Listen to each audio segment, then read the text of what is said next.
গণভোট নিয়ে আসলে কি হচ্ছে? এনসিপি যেটা বলছে যে কাবিনে সাইন করেছে, বিয়ে করেছে, এখন সংসার করতে হবে বিএনপিকে। ঠিক একই রকম কথা আবার জামাতও বিএনপিকে ব্লেম দিচ্ছে গণভোট নিয়ে, জুলাই সনদের আদেশ নিয়ে।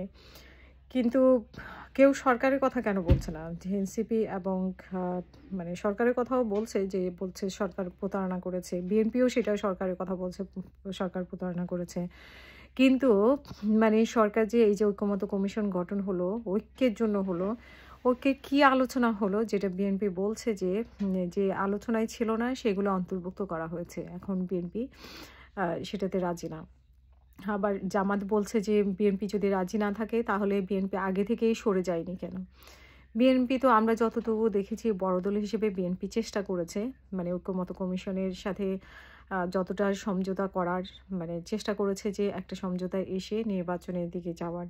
কিন্তু সেই বিএনপিকে বারবারই গোল খাওয়ানো হয়েছে নাকি না, বিএনপিকে বোকা বানানো হয়েছে কিনা, কিন্তু এই অভিযোগ তো এনসিপিও করছে যে সরকার এনসিপির সাথেও প্রতারণা করেছে। আসলে সরকার কার সাথে ভালোটা করেছে, কার কাছে স্বচ্ছতার মতো কাজ করেছে? সরকার এতদিন পর্যন্ত অল্প সংস্কার, বেশি সংস্কার, কম সংস্কার এগুলোর মধ্যে ধোঁয়াশা তুলেছিল। এখন শেষ পর্যন্ত যেটি হয়েছে, ঐক্যমত্য কমিশন আজকে বিলুপ্ত হয়েছে, কিন্তু আমরা সেই ঐক্যটা আমরা দেখতে পাইনি। যে ঐক্যমত্য কমিশনের জন্য, যে ঐক্যের জন্য ঘন্টার পর ঘন্টা, দিনের পর দিন আলোচনা হয়েছে, সেটার ঘোড়ার ডিমও হয় নাই। ঠিক আছে? এখন মানে একটা বিভাজন তৈরি হয়েছে, ৩টি দলকে উপরে তুলছে এবং ৩টি দলের একেকবার একেক দলের ঘাড়ের উপরে বসার চেষ্টা করেছে। বসার চেষ্টা করলেও এনসিপি তার সবচেয়ে ক্লোজ, এবং দ্বিতীয় ক্লোজ হচ্ছে জামাত, এবং বিএনপি হচ্ছে বড় দল হিসেবে সরকার ফেলে দিতে পারতেছে না, বিএনপিকে তার দরকার। তো বিএনপিকে সে বারবার ইউজ করেছে, এবং বিএনপিও ইউজ হয়েছে, কারণ তাদের নির্বাচন দরকার। সেই নির্বাচন যাতে তাড়াতাড়ি হয়, তারা অনেক কিছুতেই রাজি হয়েছে, অনেক কিছুই চোখ বন্ধ করে গেছে। কিন্তু এখন যখন গায়ের উপরে এসে পড়ছে অনেক কিছু, তারপরে বিএনপি এখন মেনে নিতে গড়িমসি করছে। বিশেষ করে বিএনপি তো বলছে যে নির্বাচন অবশ্যই গণভোট হবে, কিন্তু নির্বাচনের দিন হবে।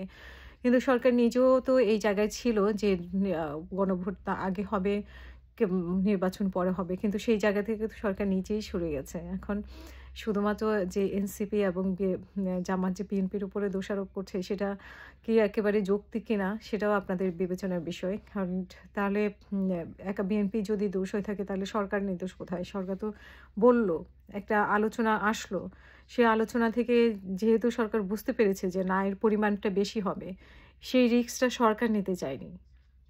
তো সেখানে সরকারকে দোষ না দিয়ে একা বিএনপির ঘাড়ের উপরে, বিএনপি বিয়ে করেছে এখন সংসার করতে হবে, এটা কেন মানে হচ্ছে? এটা বিএনপিকে চাপাই দেওয়া। মানে তোমার আগে দেখা যেত না যে বাবা মা পছন্দ করে বিয়ে করে নিয়ে আসতো, ছেলের জন্য পুত্রবধূ নিয়ে আসতো, ছেলের পছন্দ হোক না হোক এইটা দিয়েই সারা জীবন কাটাতে হবে। ঠিক আছে?